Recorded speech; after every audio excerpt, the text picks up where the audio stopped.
Hello, everybody, and welcome to another wonderful day of chemistry. So, today we're finally going to examine non-ideal thermodynamics. So, we're going to work beyond just our ideal gases and talk about a mixture of real gases, but a lot of these same ideas can be expanded to solids and liquids. And we're going to do this through kind of a confusingly named parameter called the internal pressure.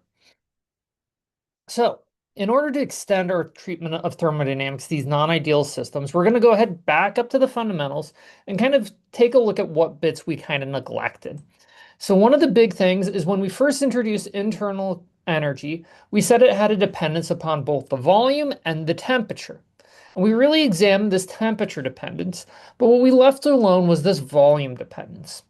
So one of the ways we can look at these changes in internal energy is to go ahead and look at this expression in kind of its infinitesimal form. So if I take the derivative with respect to something with two parameters, one of the easiest ways to do this is you start by holding one parameter constant, and then you hold the second one. So previously we just said we're looking at internal energy at constant volume, and then we looked at how it changed with respect to temperature under constant volume. We can also do the flip. We can hold temperature constant and look at how the internal energy changes with volume. Now, when we do this, we'll notice that we already have our parameter for this change in internal energy with temperature. This is just simply our uh, isochoric heat capacity. So we know that's our CV and we figured out how to determine it. What we now need to do is look more closely at this variation of internal energy with volume. Now, this parameter is defined as the internal pressure. Now, the internal pressure is named for two major reasons. The first is that it turns out it actually has units of pressure. Oftentimes, we'll use things like bars or pascals for this. But the other reason is it's going to be a measure of the intermolecular forces, so how strongly things are held together.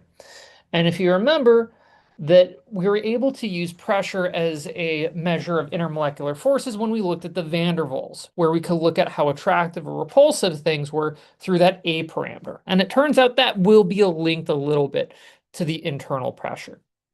Now let's go ahead and examine how we'd expect this internal pressure to look for an ideal system. So let's start with the simplest cases. Because for an ideal gas, we actually do know the equation for the energy perfectly. It's 3 halves RT. Notice there is no volume term here. So if I'm looking at how this internal energy changes under constant temperature with respect to volume, well, 3 halves is a constant, R is a constant, and we now fix T as a constant. So we're going to ignore how that might change with volume. And that means that everybody's a constant. So if I take the derivative with respect to volume, it's zero. And so under isothermal conditions, as defined by this internal pressure, notice that we're defining this with that subscript T for that constant temperature. We have no internal pressure for an ideal system. And it turns out this will be the case not just for a monatomic, but for a diatomic, triatomic gas, any ideal gas.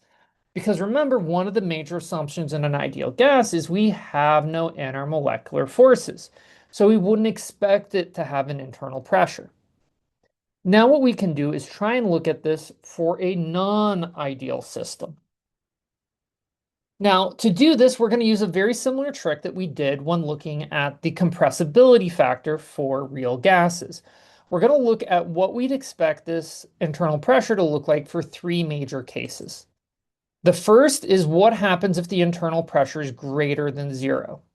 So if the internal pressure is going to be positive, that means as I increase volume, I'm also going to increase the internal energy. That means the system becomes more unfavorable the more I pull it apart. Well, that's pretty much the definition of attractive intermolecular forces. The system wants to stay together. So if I expand the volume and the energy goes up, that's unfavorable. So makes sense. We're able to use the internal pressure as essentially this molecular of IMF strength. Not too surprisingly, if the internal pressure is going to be zero, then we have no change with volume, and we have an ideal system. There's no intermolecular forces. Any approximation of the ideal gas is relatively safe. Because I can change the volume, pull things apart, push them together, the molecules don't see each other, we're just fine. Then on the far case, if the internal pressure is negative, that means as I increase the volume, I'm going to decrease the energy, making the system more favorable the more I spread it apart. That indicates that we've got repulsive intermolecular forces with the molecules trying to push each other apart, making the system more favorable. Now, it turns out that if you have a equation of state for a system, you can often go ahead and explicitly determine the internal pressure. We have to do so with some tricks that we're not going to learn until next chapter. So for now, you can take it on faith that we can actually do this for a van der Waals gas. And it turns out that we find that the internal pressure is going to be based on the moles, the volume, but most importantly, that A parameter. And remember that A parameter was, again, our measure of intermolecular force strength. Again, really showing this connection in between the internal pressure and that van der Waals parameter. Both are really showing the strength of the intermolecular forces. And note, for most of our ideal gases, for most of our gases, that A was going to be slightly positive, showing mild attraction. Now, we can go ahead and look at this more kind of diagrammically.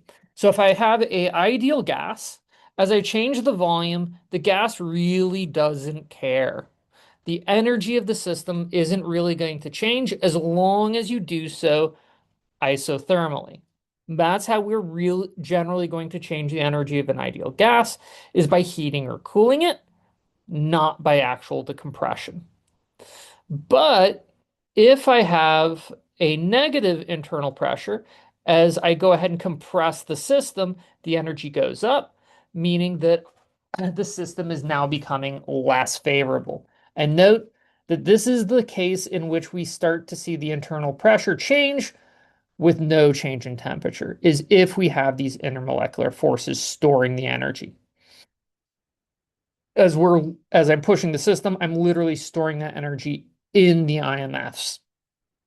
Conversely, if I have something where the internal pressure is attractive, that means that if I start a system at large distances, it will start naturally clumping together, as this will be lower in energy and will take energy out of the system if I'm going to try and break those intermolecular forces.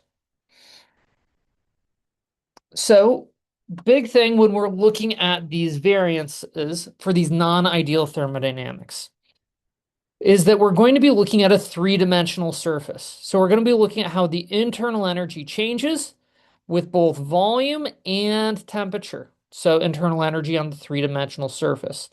The important part here is that we can often do so by holding one parameter constant and then the other. We can look at how the volume changes and then the temperature, or the temperature and then the volume. But we have to hold the other parameter constant as I move. And this is the beauty of the state function.